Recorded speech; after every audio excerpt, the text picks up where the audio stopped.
마태복음 1장 1절 말씀 다 같이 한 목소리로 함께 읽겠습니다. 시작. 아브라함과 다윗의 자손 예수 그리스도의 계보라. 아멘. 한 번 더 읽겠습니다. 아브라함과 다윗의 자손 예수 그리스도의 계보라. 아멘. 주님의 말씀입니다. 오늘 가슴에 손을 얹고 믿음으로 함께 선포하겠습니다. 제가 하면 여러분 따라하시면 됩니다. 하나님을 만나면 살아납니다. 예수님을 믿으면 행복합니다. 성령님이 임하면 가능합니다. 할렐루야. 아멘. 선포하신 대로 되실 줄 믿습니다. 여러분 연애 편지를 써보신 적 있으십니까?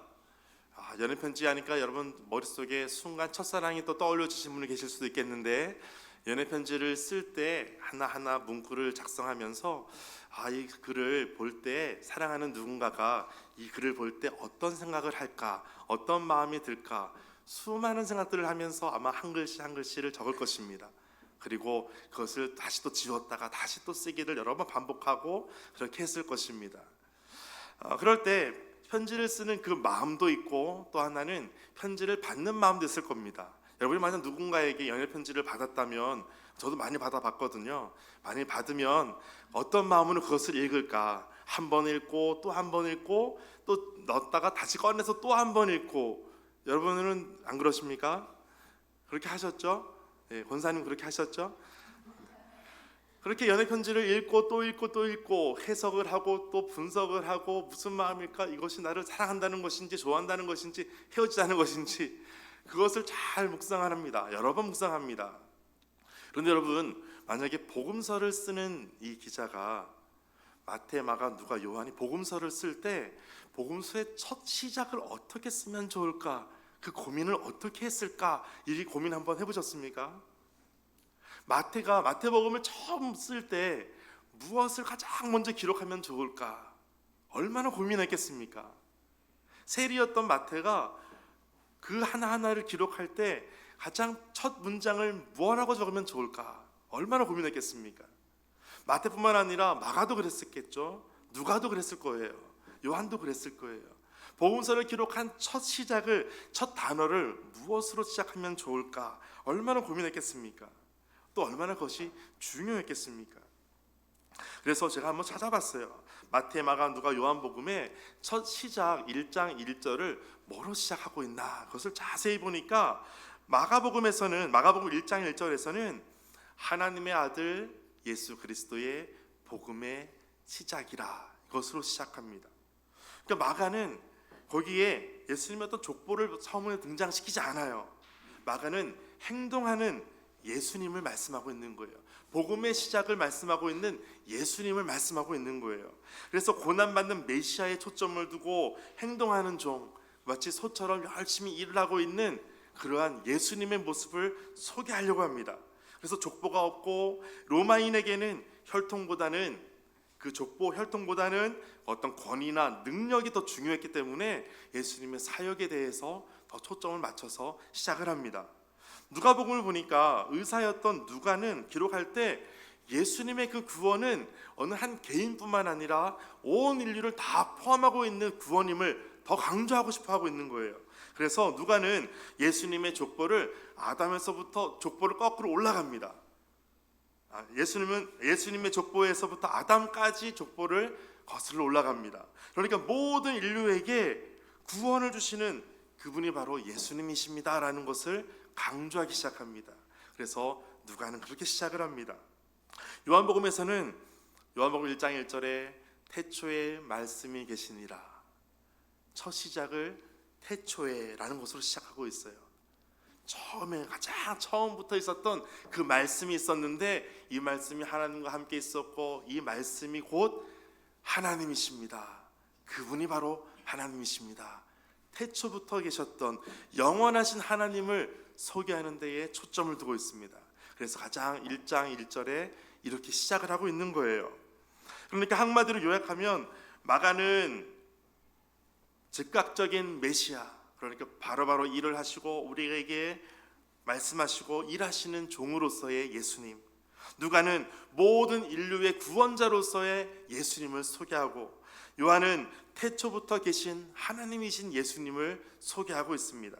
그런데 오늘 마태는 어떻게 소개하고 있냐면 아브라함과 다윗의 자손 예수 그리스도의 계보라 1장 1절을 이렇게 시작하고 있는 거예요.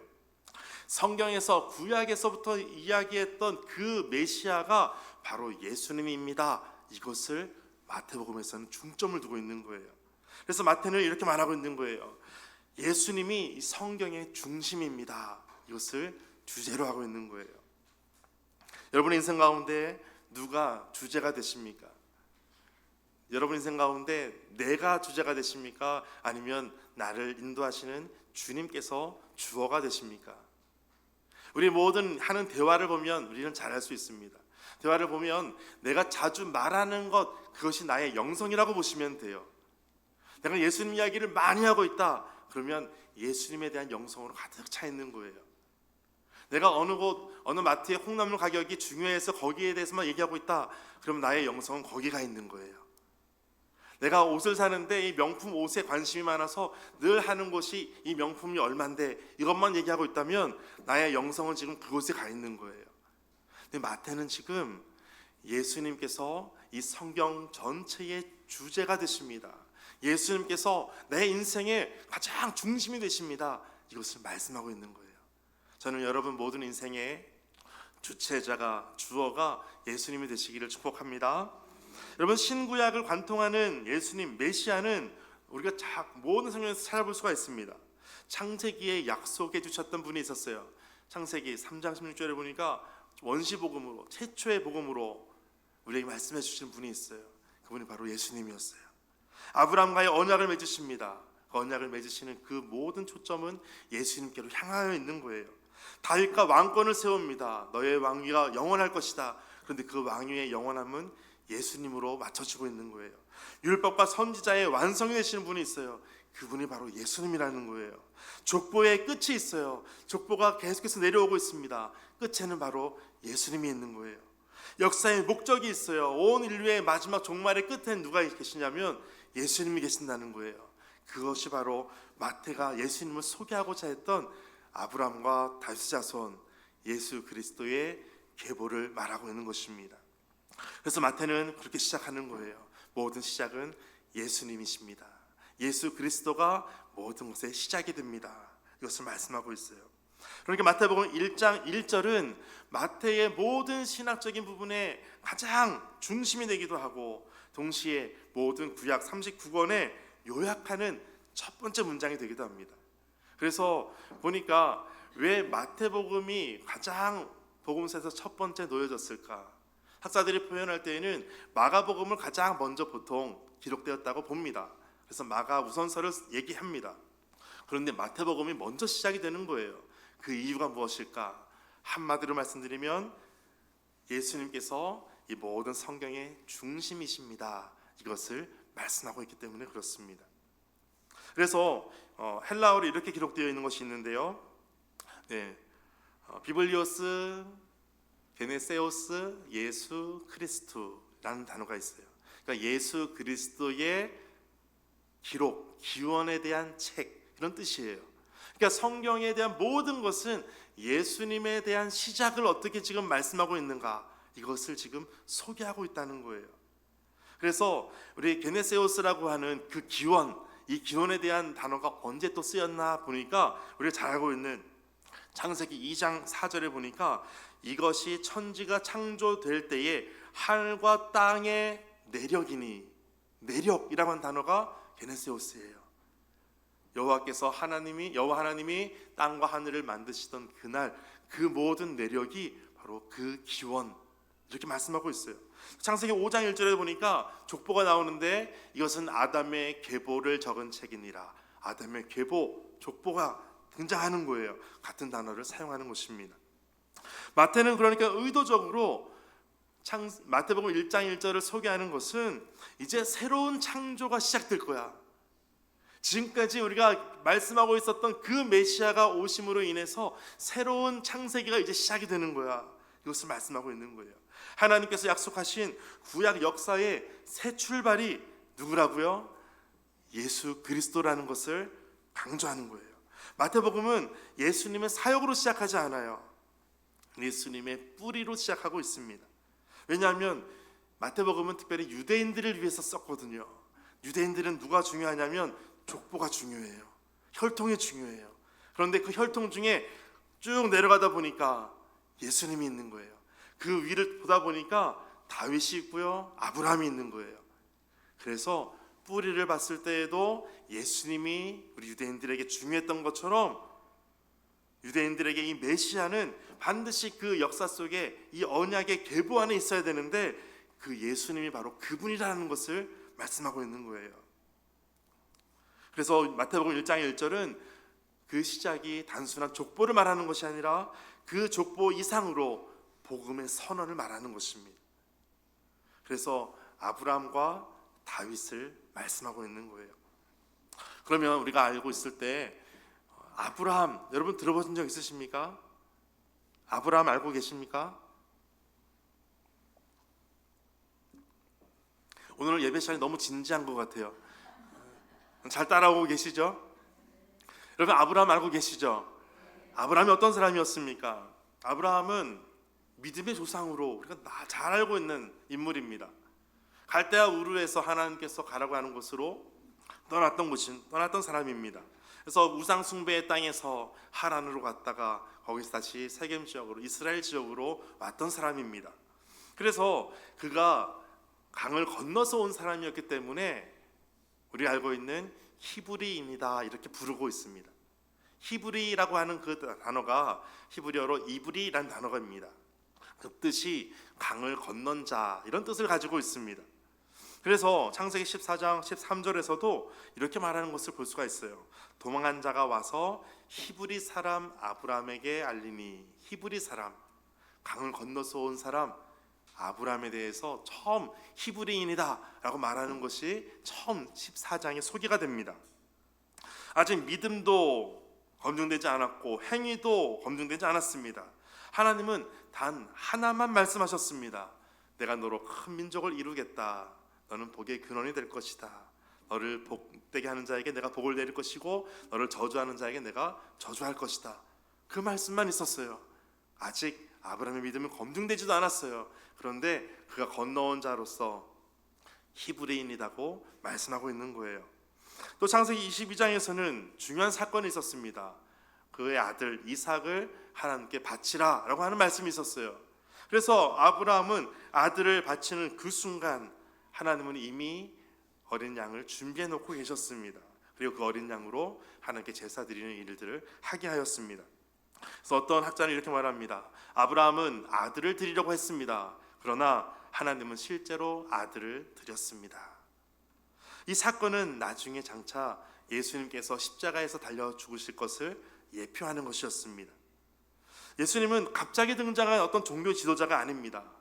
아브라함에게 약속하신 그 복의 실체가 바로 예수 그리스도였다는 것을 보여주고 있습니다. 여러분, 바울은 이것을 이렇게 해석하고 있습니다. 갈라디아서 3장 16절 같이 한번 읽어보겠습니다. 시작. 이 약속들은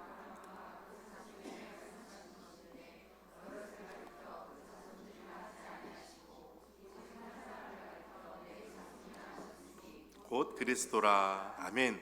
이 약속들은 아브라함이 약속하셨잖아요. 창세기 12장에 약속해 주셨고 또 15장, 22장 계속해서 말씀해 주신 것이 있었어요. 후손에 대한 약속을 해주신 적이 있으셨어요. 그런데 그 약속들은 아브라함과 그 자손에게 말씀하신 것입니다. 그런데 여럿을 가리켜 그 자손이라 하지 아니하시고 오직 한 사람을 가리켜 너의 자손이라 하셨으니 곧 누구라고요? 그리스도라. 아브라함에게 약속하셨던 그것이 누구에게로 가냐면 그리스도에게로 가고 있습니다. 그래서 아브라함의 시작을 소개하고 시작하는 거예요. 또 한 사람이 있었죠. 다윗이었습니다. 다윗의 인생을 보면 다윗은 실패한 인생처럼 보이는 것이 많이 있었습니다. 그럼에도 불구하고 그 인생 가운데 은혜의 왕권을 이어가시는 하나님을 볼 수가 있습니다. 다윗은 위대한 믿음의 사람이었습니다. 그러나 그의 인생에는 깊은 추락으로 나락으로 떨어질 때가 많았습니다. 바세바 사건 이후에도 시편 51편에 고백하는 것처럼 하나님이여 내 안에 정한 마음을 창조해 주십시오. 내 안에 정직한 영을 새롭게 해 주십시오. 남의 여인을 범했어요. 그리고 나서 자신을 그렇게 회개하면서 다시 주님 앞에 나아가는 거예요. 다윗은 무너졌지만 하나님은 그 언약을 무너뜨리지 않으셨어요. 다시 나중에 솔로몬이 있습니다. 그런데 솔로몬의 성전도 있어요. 다윗 성전은 없어요. 그런데 솔로몬의 성전 있음에도 불구하고 솔로몬이 아닌 예수님을 오늘 말씀하고 있는 거예요. 솔로몬은 다윗의 왕권을 이었습니다. 그의 나라가 영원했습니까? 그렇지 않았습니다. 다윗의 아들로 나라가 나눠졌습니다. 그의 나라는 유다로 이스라엘로 다 망하게 되었습니다. 그런데 마태는 말하고 있습니다. 다윗의 혈통 중에 진짜 왕은 솔로몬이 아니라 예수 그리스도다라고 말씀하는 거예요. 그래서 사무엘하 7장 16절에 보니까 다윗에게 메시아 왕국에 약속해 주신 것이 있었어요. 같이 읽어보겠습니다. 시작. 내 집과 내 나라가 내 앞에서 영원히 보존되고 내 왕위가 영원히 견고하리라 하셨다 하라. 아멘. 내 왕위가 영원히 견고하리라. 솔로몬이 아니었어요. 바로 예수 그리스도를 통해서 그 모든 왕위가 이어짐을, 견고케 됨을, 영원할 것임을 말씀하는 것입니다. 우리가 초점을 두고 우리가 주목해야 될 분이 있는데 바로 그분이 예수 그리스도십니다. 우리를 구원하시고 우리를 인도하시고 영원하신 하나님, 우리의 영원한 인도자가 되시는 그 하나님을 주목하는 거예요. 이스라엘은 단순히 정치적 회복을 말하는 것이 아니었어요. 다윗의 왕위에 앉을 영원한 왕을 기다렸습니다.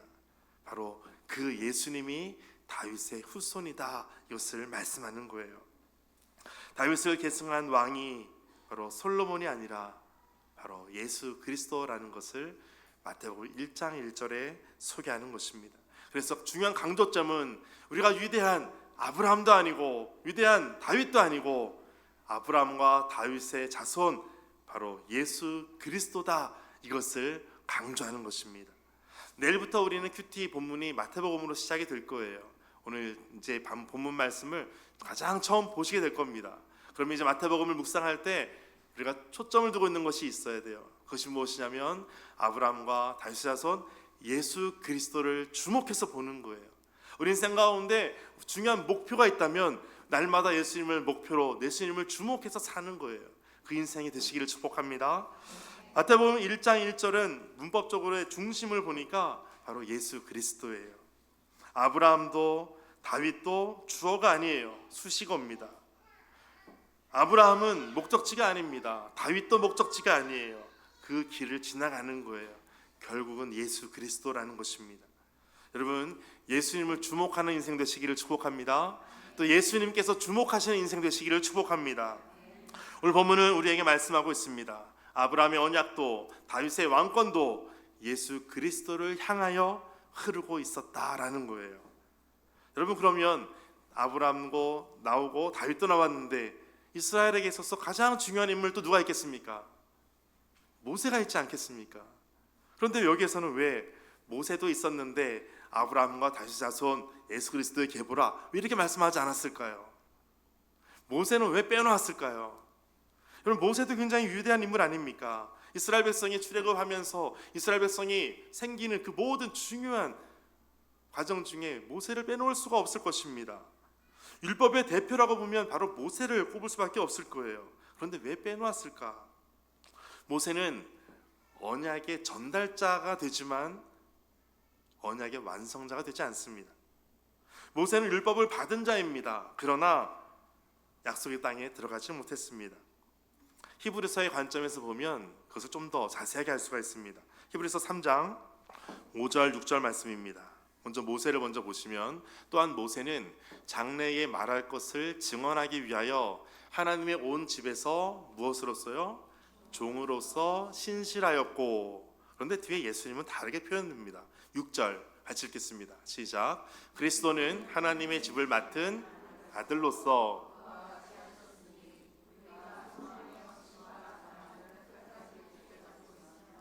우리는 그의 집이라. 아멘. 그리스도는 어떤 무엇으로서요? 아들로서. 모세는 종으로서, 그러나 그리스도는 아들로서 그와 같이 하였다라고 말씀하고 있어요. 히브리서의 관점에 보니까 모세와 그리스도는 다르다는 거예요. 모세가 초점이 아니라 그리스도는 아들로서의 초점으로 다시 보고 있는 거예요. 모세는 종으로 충성했지만 그리스도는 아들로서 충성하였다라는 거예요. 마태는 율법을 무시한 사람이 아니었습니다. 그런데 율법은 예수님 안에서만 성취된다는 것을 말씀하고 있는 거예요. 그래서 마태복음 전체의 핵심 선언은 마태복음 5장 17절에 이렇게 말씀하고 있습니다. 예수님께서 이렇게 말씀하십니다. 내가 율법이나 선지자를 폐하러 온 줄로 생각하지 말라. 폐하러 온 것이 아니요 완전하게 하려 함이라. 아멘. 모세는 율법을 받았고 율법을 완성시킨 자는 아니었어요. 그러나 예수님은 그 율법을 완성시키는 분, 율법을 이루실 수 있는 분, 그분이 바로 예수 그리스도다라는 것을 말씀하고 있어요. 그래서 아브라함과 다윗 자손 예수 그리스도의 계보다라고 할 때 모세를 굳이 넣을 수 없는, 넣지 않아도 되는 이유가 되는 것입니다. 여러분, 우리의 신앙은 이제 어디에 있으십니까? 모세는 율법의 시작점이었다면 예수님은 율법의 도착점이 되죠. 그래서 마태는 율법의 대표 모세가 아니라 언약의 대표 아브라함과 왕권의 대표 다윗을 통해서 예수님께서 완성자가 되심을 말씀하고 있는 것입니다. 마태복음 우리에게 질문하는 것이 있습니다. 여러분의 신앙은 지금 전통에 머물러 있는가, 아니면 예수 그리스도께 이루고 있는가? 이것을 질문합니다. 신앙생활을 아무리 오래 했어도 예수님 없이 하는 것이라면 중심이 빠진 것입니다. 아브라함도 위대한 인물이었고 중요한 인물이었습니다. 다윗도 위대하고 중요한 인물이었습니다. 그런데 정말 중요한 분은 바로 예수님이십니다. 여러분, 2026년을 시작하면서 벌써 며칠이 지났습니다. 며칠 지난 사이에 벌써 좌절하고 또 실망하고 실족하고, 오늘도 보니까 감기로 인해서 또 여러 군데 총 맞은 분들이 많으신 것 같아요. 지난주에도 그랬었고요. 지금 남 얘기가 아니잖아요, 그렇죠? 그런데 그런 중에서도 우리가 초점을 둘 분이 필요한 거예요. 그분이 바로 예수 그리스도십니다. 예수께로 인도하는 모든 표지판이 있어요. 아브라함도 그랬고요, 다윗도 그랬어요, 모세도 그랬습니다. 예수님께로 이끌어가는 거예요. 요한복음 5장 39절에 보니까 이렇게 말씀하고 있어요. 너희가 성경에서 영생을 얻는 줄 생각하고 성경을 연구하거니와 이 성경이 곧 내게 대하여, 예수님에 대하여 증언하는 것이니라. 모든 성경이 다 예수님께로만 초점을 두고 있는 거예요. 여러분, 날마다 우리 삶이 예수님을 향하여 나아가게 되시기를 축복합니다. 그러므로 예수 그리스도는 예수님께서 언약의 완성이라는 것을 말씀하고 있어요. 그분이 바로 메시아다, 그분이 바로 복음이다, 그분이 바로 예수 그리스도다, 이것을 말씀하고 있는 거예요. 여러분, 우리 삶 가운데 날마다 모든 것이 다 없어진다 할지라도 예수님만 끝까지 남게 되시기를 축복합니다. 한 고아가 있습니다. 입양을 앞두고 서류를 작성하고 있습니다. 그 아이의 기록에는 이렇게 기록이 되어 있습니다. 출생 불명, 부모 없음, 보호자 없음. 그 아이의 족보를 보면 다 비어 있어요. 아무것도 없는 거예요. 비어 있는 족보예요. 그런데 그 아이를 입양하는 아버지가 그 서류를 보다가 이렇게 말하는 거예요. 이제부터 이 아이의 이름 뒤에는 내 이름이 있을 것입니다. 내 이름이 붙을 것입니다. 그 순간 그 아이의 과거가 지워진 것이 아니라 새로운 이야기로 덮어지는 거예요. 여러분, 예수 그리스도를 믿는 순간 우리의 과거는 삭제되는 것이 아니라 예수님 안에 포함되는 것입니다. 우리의 이름은 지금 어디에 있습니까? 마태복음 1장 1절은 예수님의 족보이기 이전에 우리의 신앙을 고백하는 것입니다. 예수 그리스도가 누구인가? 아브라함과 다윗의 자손 예수 그리스도입니다. 다윗 자손으로 오실 예수 그리스도 메시아가 바로 이분이십니다. 이것을 고백하는 첫 시작이 되는 것입니다. 여러분, 우리에게 질문하는 것이 있습니다.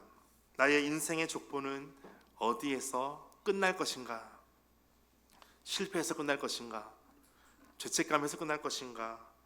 아니면 예수 그리스도에서 새로 시작할 것인가? 마태복음의 족보의 특징이 있습니다. 누가 누구를 낳고 또 낳고 낳고, 계속해서 생명이 났습니다. 그런데 구약의 족보를 보십시오. 노아의 족보를 봐도 누가 누구를 낳고 몇 세까지 살다가 죽었더라. 몇 세까지 낳고 살다가 죽었더라 그 족보예요. 그런데 예수님의 족보를 보니까 누구를 낳고 계속해서 살아나는 거예요. 여러분, 우리 인생 가운데 끝으로 가는 인생이 마지막 절망으로 가는 인생이 아니라 마지막 끝에 예수 그리스도로 인해서 다시 살아나는 인생 되시기를 축복합니다. 마지막으로 고린도후서 5장 17절 말씀 읽고 함께 기도했으면 좋겠습니다. 함께 읽겠습니다. 시작.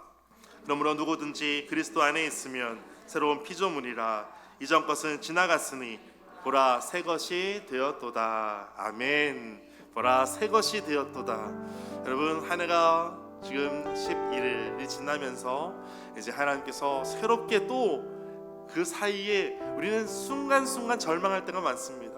순간순간 좌절할 때가 많습니다. 그러나 여러분, 늘 말씀을 기억할 때마다 늘 새롭게 하시는 하나님을 계속해서 경험하시기를 축복합니다. 오늘 말씀 가지고 기도할 때, 하나님, 오늘 우리가 끝으로 가는 인생이 아니라 죄책감으로 끝내는, 실패로 끝내는 인생이 아니라 예수님으로 시작하는 인생이 되게 하여 주옵소서. 예수님으로 하나님의 언약을 다시 붙들고 나아가는 인생이 되게 하여 주옵소서.